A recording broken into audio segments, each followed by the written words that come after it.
E bentornati, siamo all'ultima intervista oggi qui a Simac Tannitech allo Spazio Visioni con la collaborazione di MPA Style e adesso parliamo di impatto di filiera, che è un argomento estremamente attuale, diciamo, è uno degli argomenti topic del momento, e lo facciamo con Francesca Rulli, che è qui con noi, che è la co-founder di una società che si chiama Impact, che direi è un nome, si suol dire, Impact con la Y però, non con la I.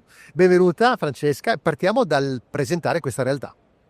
Sì, Impact, prima di tutto grazie.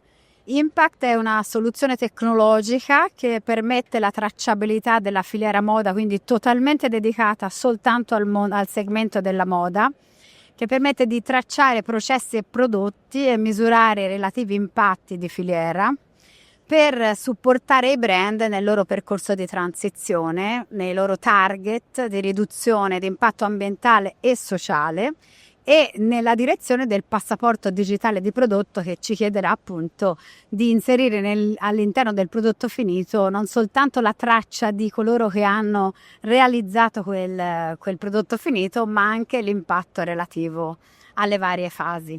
Quindi di fatto voi avete focalizzato come vostro target i brand.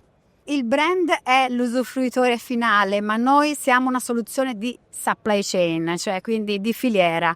Ingaggiamo tutti i fornitori ai vari anelli perché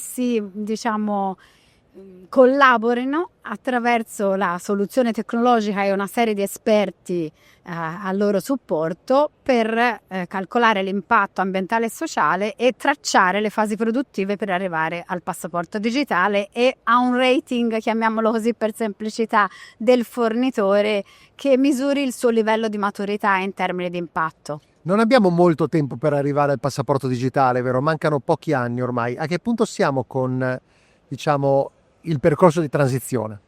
È un'accelerazione forte che è stata prima di tutto voluta dall'Europa. La prima scadenza è a 27, ma indipendentemente dalla scadenza, quello che stiamo osservando negli ultimi anni è che per arrivare lì occorre un progetto molto strutturato, una tecnologia robusta che coinvolga tanti anelli della filiera.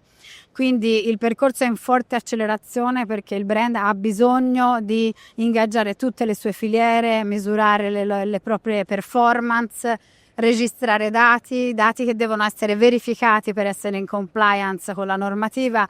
Quindi l'approccio è molto strutturato, chiede tempo, quindi anche se la scadenza è 27 è oggi.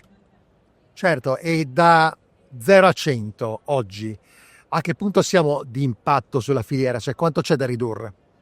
Ci sono programmi oggi che hanno accelerato negli ultimi 5-6 anni, parlo di ZDHC per il chemical management, di AII per il carbon target setting, ora sono tutte sigle, ma per dirci che i programmi, le fondazioni di settore stanno aiutando questa transizione, quindi ci sono un buon numero di brand che sono molto avanti nell'ingaggiare estese filiere. In Italia sicuramente siamo avanti. All'interno del nostro ecosistema abbiamo 3.500 aziende italiane che in questo momento sono nella corsa della misurazione di impatto ambientale e sociale e della tracciatura dei propri processi. Soltanto nei prossimi 3 mesi ne avremo altre 1.000-1.500 che entrano, perché sono onboarding continui per arrivare ad estendere questa rete che si renda abile a tracciare e misurare.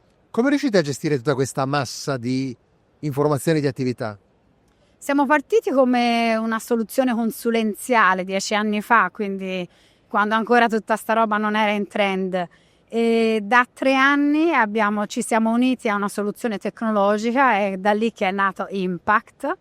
E è quindi una coniugazione tra tecnologia tracciante e metodo robusto per la valutazione di impatto e un team di circa 80 persone in Italia a supporto della comprensione, misurazione, verifica del dato per la condivisione. Quindi la tecnologia aiuta, la riduzione dell'impatto di filiera.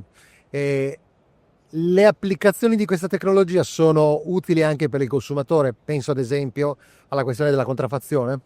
Nell'ultimo miglio è la parte sulla quale noi siamo meno specializzati, perché ripeto, noi siamo una soluzione di filiera, Però nell'ultimo miglio del passaporto digitale sì, l'aggancio più importante è proprio quello con soluzioni di esposizione al consumatore che dovrà rendersi più consapevole e soluzioni di anticontraffazione non soltanto sull'oggetto ma anche sulla verifica del dato. Benissimo, noi ringraziamo Francesca per il suo intervento e ci vediamo domani a questo punto con le nuove interviste per l'ultimo giorno di CIMAC Tannitech qui da Visioni in collaborazione con MPA Style. Grazie.